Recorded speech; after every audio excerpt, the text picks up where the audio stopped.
7 groups of university grads under the Sustainable Eastern Ontario's internship program, along with invited businesses and partners, took up the challenge during the pandemic to showcase knowledge and sustainable options for everyday life in the Traveling Energy Cube. We've been working on this project for about 2 years with funding from the Ottawa Community Foundation as well as the City of Ottawa. And the idea is to have a mobile display unit to talk about energy efficiency, energy conservation, and just generally about how to save energy and reduce your environmental footprint in your own home and in your own life. So we want fantastic, creative energy that was put behind it. It's very engaging. It's a wonderful opportunity to learn more about the transition to clean energy, especially if you're hesitant or you find it boring to go out and learn about what, a transition to clean energy would look like, or you have friends or family who don't want to engage in talking about it, then this is a wonderful way to get that started. It was definitely a community effort. We had over 50 interns working together on building different models, as well as many different partners who contributed and companies who contributed different ideas and thoughts into the process. Projects range from solar blinds and the newest developments in passive housing, solar siding, home and business, green living walls and roofs, to board games, videos, and sustainable city design. Something that's really important to me about sustainability that I would love to help out with in my journey in the nonprofit environmental sector is really helping the transition towards sustainability and resilience to be a process that people don't dread. What we liked about the green wall is that it tackled multiple aspects of sustainability, tackled energy efficiency in homes and commercial settings, and it also tackled creating a sense of place within our environment. So a green wall is a perfect way to bring nature and natural aspects into an urban setting. So it improves your air quality, so the plants actually absorb and clean the air. They help as an insulator in your home on the wall, so that also helps lower energy consumption. Really, it's like thick iron wool, and then slowly it'll absorb water, and then the roots can kind of sit and nest in it. This wall is connected to the building, so it's fully integrated. It acts like the lungs of the building. So whether we're right here or whether we're in a classroom on the 4th floor or a professor's office on the 15th floor, air gets circulated through the entire system. Does it help our energy bill? Absolutely it does. This system actually didn't cost us any more money to build and install inside the building because we were removing other parts of the building, like the humidification system. The cheapest way that I believe you could do it is make a frame kind of like what we have without the water reservoir on the bottom, and then you have your layer of poly soil, the landscape fabric, and the mesh, like the steel mesh to kind of hold the plants in. And what you could essentially do is use a water spray bottle and just spray that. It has effects that are greater than just your bill at the end of the month. It improves your productivity, improves the way you look at the world, and it improves your mental health. We decided to actually just make a house that embraced multiple different aspects of energy efficiency. So we decided on showcasing a solar wall, solar siding, and a green roof. That is explaining that the incoming outdoor air is heated by the black solar wall, and it can heat a home up to 24 degrees Celsius. So with that, we just turn it on, and it's demonstrating that from this black solar wall, it's generating this little fan here that can be used for either cooling or heating the house. Solar siding really provides an opportunity for having the solar being incorporated into the aesthetic of your house. They snap together to create a solid wall that the rain hits it and it goes down. And this isn't glass. It's a form of plastic, and it has a microtexture in the front. You can bang it around, you can flex it, You can't do that with regular panels. And we'll connect these solar panels to each other, and the wires would connect. What's the cost per watt? When I calculate it out for our product installed, it's around $2. Most homes having a roughly 300 square foot area that might be devotable to integrated wall photovoltaic material like the product we have, that would produce about 7.5 kilowatts. Now that's per hour. Then you're talking about, you have maybe to 4.5 peak hours per day, production. So what that translates to essentially is how much energy does a home use in a day, and usually on the average it's around 20 some kilowatts in a day. If you times let's say 7.5 times 4, that's 28 roughly. That's more than enough power in a day to power the home. So when the sunlight hits them, it actually bounces electron from one layer to another layer. We do need to have more buildings out there that are more energy self-sufficient. And the building codes worldwide are actually changing to kind of say we have to go this way, and for a whole bunch of reasons. And it just makes economic sense. Sustainability is important to me because equality between people is important to me. I care about making the world a better place, and technologies like solar energy may have a small role to play in environmental sustainability, but they do have a role to play. We chose to put the green roof on the house just because it is modeling a home that is incorporating many different ways of making your home more energy efficient, and green roofs are a really great way to do that just because it does help to better insulate the home, which is a really important factor into reducing your heating and cooling, which is good for saving on energy but also reducing your household costs. Beautiful to look at, but it's also adding an energy efficient component to the home as well. There's a summer side and a winter side. The aluminum side is solar reflective, and it will keep 76% of the heat out of coming into your home.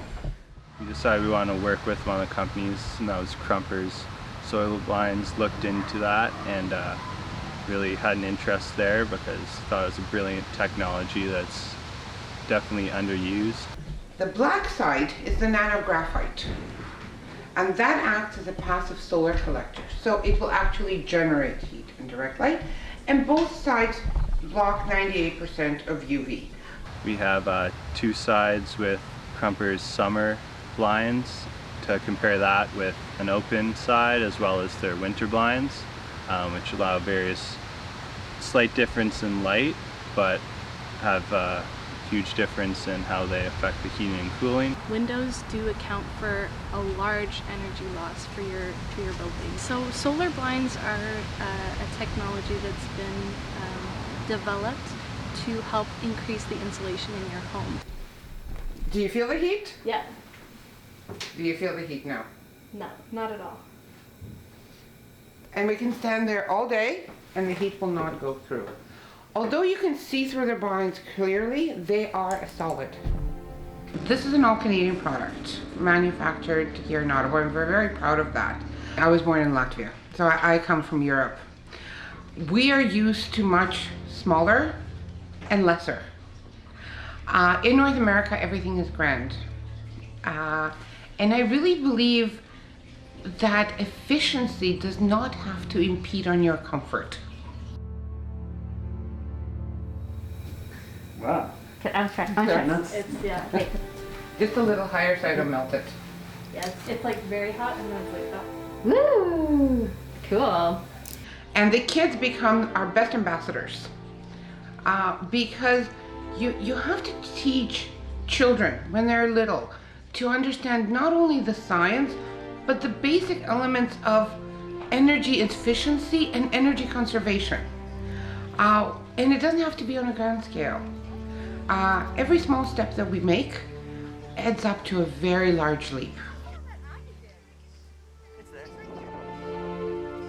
Housing is a human right. I believe that everyone should have a place to put their head on, whether or not they, in the words, earned it. because in reality, not everyone is fortunate. I grew up, although I would say very privileged compared to the many Nigerians, and I remember always thinking to myself how it was very unfortunate that people weren't able to live in the bare minimum, in my experience basically, of having access to good water, good light, good education. Port Harcourt, actually a city in Nigeria that would complain of soot. 80% of the soot that is in Port Harcourt and its environs are from these illegal refineries. The medical implications of the soot we currently experience in Port Harcourt can be largely divided into two. The one we refer to as acute complications and the one we refer to as chronic complications. And this baby is just a month old. And so basically a lot of people were dying from waste being deposited into their lakes and their rivers, and these waters were actually being ingested by people who had no other choice.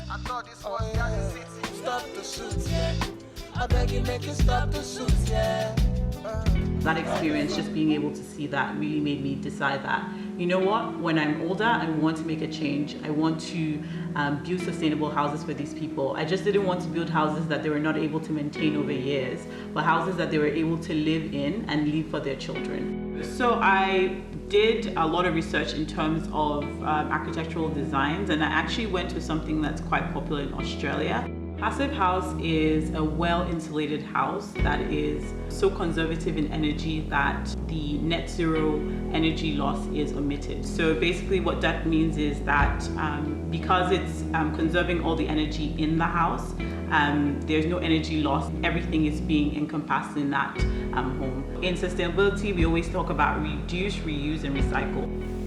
Let's say there's rain, that water is being collected and it's being used back in the house again. So for me, it's what is available, what is relatively cheap, and what can sustain the different weather conditions that we have back home. And I think that when we think about passive house design, it doesn't only keep on to, let's say, Nigeria or Africa. It's a worldwide solution to something that is currently happening in the housing market, where although houses are built, they're not necessarily built for sustainability. From an economic standpoint, it's very important for people to live in houses that are safe, and safety comes in health as well. This house is a healthy option for a lot of people because the design itself makes sure that there's less sneezing, less cleaning, and it creates a seal from the exterminants that we typically would experience from living in somewhere that doesn't necessarily have those clean energy. We assume as nations that our government is always knowledgeable, but we as the people actually have to tell the government what it is that is important to us. Sustainability to me is really, in my opinion, it's kind of the only way forward. I have been raised in a world where essentially I've been told from birth that everything's starting to break down. So we're having climate breakdowns, we're having more natural disasters, we're running out of very important resources. We figured, why don't we do something a little bit bigger, a little bit more challenging to try to bring about some sustainable initiatives downtown. We landed on this kind of sustainable Centretown idea. The fact that it's local, and you know, if this energy cube is being transported around town, people will be like, hey, like that's Centretown, I know that area, and you know, see just different things that could be implemented that are doable. So the four main ones we have are the increased tree cover along Spark Street. Unfortunately, it still has the beating sun down on it every single day, so it makes it a little bit less pleasant for people going there. So increasing the tree cover can reduce temperatures on the street by like up to 10 degrees. So that's a really significant and relatively easy way to help create a more aesthetically pleasing and sustainable city. The second thing we had mentioned was also creating more pedestrian streets, because Spark Street is a big success. And so another street that we thought would be a great idea would be for Bank Street. Already there is quite a few traffic issues. So removing one of those types of transportation might be best to keep everything safer, and would also allow businesses to extend their patios, for example, during COVID when we didn't exactly have the indoor space to be seating people. It's kind of nice to be able to stretch out onto the street if you have to. And it's also should increase the volume of pedestrians and such to the businesses, which is kind of a good motivator for changing policy decisions. The third thing that we were attempting to highlight was rooftop utilization. So we thought instead, why don't we try to use the space we already have downtown? One of the major areas that aren't being utilized are roofs. So the roofs of buildings could be painted white, they could add solar panels, or we could add rooftop gardens, which could help sustain, like reduce the emissions of the buildings, but also help provide food for the people in the buildings, or even just create more green space, more oxygen, all of that. And so our final area that we wanted to light up was for waste removal. Like, for example, the underground garbage cans. They're really common in Amsterdam. I thought that was the coolest thing ever, especially here where we tend to have a lot of pests and other things. Like, we all want to live in a healthier, cleaner, more physically appealing city. So, even just having raised bike lanes. Bike lane you can see, but it's like literally you get run over immediately. And also we all want to feel safer when we're biking. And when it comes to implementing ideas like this, starts with the individual. And if we care enough about these things, then, that leads us to getting involved to try and get these things implemented.